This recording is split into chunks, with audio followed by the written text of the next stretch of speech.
अब आप कहोगे धनतेरस तो ऑलमोस्ट निकल गई, आपने तो इतना देर में डाला। ये बताइए आप कब चाहते हैं कि एक ही दिन धन आए जीवन में, है कि रोज आए?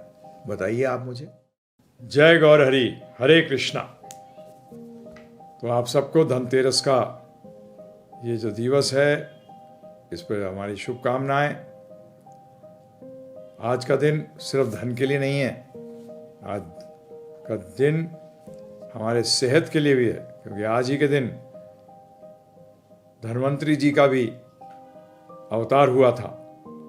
समुद्र मंथन हुआ, उसमें लक्ष्मी जी भी आई और धन्वंतरी जी भी आए, क्योंकि सबसे पहली चीज कही गई है सेहत।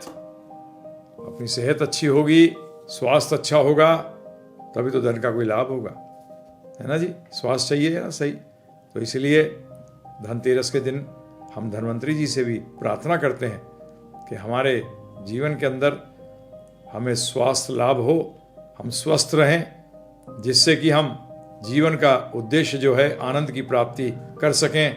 मजे की नहीं, आनंद की प्राप्ति। अब आते हैं धन। आप लोग बोलोगे हम इसमें ज्यादा इंटरेस्टेड नहीं है, हमें तो धन चाहिए। धन धन क्यों चाहिए? आप धन से क्या चाहते हैं? धन क्या होता है? धन का प्रयोजन क्या है? धन का उद्देश्य क्या है? एक ही है कि आप कहोगे हमें समृद्धि मिलेगी उससे। अच्छा, प्रोस्पेरिटी नहीं। आप समृद्धि क्यों चाहते हैं? आप इसलिए चाहते हैं कि आपसे उसको सुख मिले, आनंद मिले, है ना जी। तो जो धन आपको आनंद ना दे वो धन बेकार है। तो इसलिए हमारे शास्त्रों में भी आया है, हमारे पूर्वज भी ये कहा करते थे कि वो धन वही है जो कि आनंद दे, सुख दे, उसी को धन बोला गया था।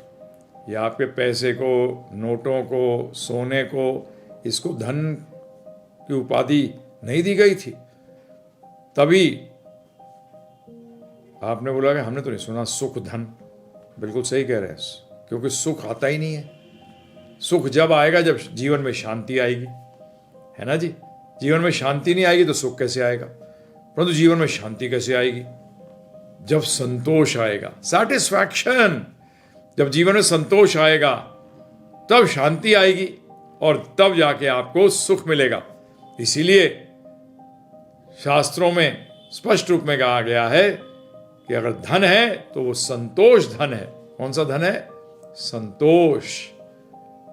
तो इसलिए सुना भी होगा आपने कि अगर संतोष धन आ जाए तो बाकी सब धन जो है वो धूली समान है, और बाकी आपने धन इकट्ठे कर लिया सारा, परंतु संतोष धन नहीं आया तो सुख ही नहीं प्राप्त होगा, जीवन में शांति नहीं आएगी। तो इसीलिए आपसे हम अनुरोध करते हैं कि ये बाकी धन को जिसको धूल के समान कहा है, इसके चक्कर में क्यों घूमते हो? संतोष धन के चक्कर में घूमो। और वो कैसे प्राप्त हो? जीवन में संतोष कैसे आए? असली करेंसी संतोष है। कैसे आए? इसका पूर्ण ज्ञान श्रीमद् भगवद गीता में दिया गया है कि आप आनंद कैसे प्राप्त करें। तो आनंद की पहली सीढ़ी है संतोष, और दूसरी सीढ़ी, दूसरा पायदान जो है इस सीढ़ी का, वो है शांति, और अंतिम पायदान है आनंद की प्राप्ति। ये कैसे हो? ये संतोष, ये पहला पायदान जो इस सीढ़ी का है, ये कैसे प्राप्त हो? ये श्रीमद् भगवद गीता बताती है। ये आपको किसी और जगह नहीं बताया जाएगा, किसी और ज्ञान में नहीं है। ये सिर्फ आध्यात्मिक ज्ञान में है, ये और किसी ज्ञान में नहीं है। और इस ज्ञान की, आध्यात्मिक ज्ञान की मुख्य पुस्तक है श्रीमद् भगवद गीता। तो आज के दिन धनतेरस की शुरुआत करिए भगवद गीता जानने से। आप बोले कैसे जाने? तो एक हमारा 13 घंटे का कोर्स है, बिल्कुल निशुल्क, फ्री, है ना जी, बिल्कुल फ्री है। givegita.com पे जाइए, GIVEGITA.com पे जाओ, फ्री डाउनलोड करो और जीवन में आनंद प्राप्त करो, अर्थात सफल हो जाओ। क्योंकि अगर व्यक्ति के पास सारा संतोष धन छोड़कर बाकी जो धन को धूली समान बताया है वो इकट्ठा भी कर लिया, धूल इकट्ठा करके क्या करोगे? इसीलिए सफल भी वही व्यक्ति है जिसके पास असली धन है, जिसके पास जीवन में आनंद है, शांति है, संतोष है। अब आप कहोगे धनतेरस तो ऑलमोस्ट निकल गई, आपने तो इतना देर में डाला। ये बताइए आप कब चाहते हैं कि एक ही दिन धन आए जीवन में, है कि रोज आए? बताइए आप मुझे। तो जब ये सुनने का मौका मिले उसी दिन धनतेरस मना लो ना, क्या प्रॉब्लम है? जीवन में भगवद गीता जोड़ लो, संतोष धन प्राप्त करो, जिससे कि शांति आए जीवन में और जिससे सुख आए। एक बार ट्राई करके तो देखिए प्रभु जी।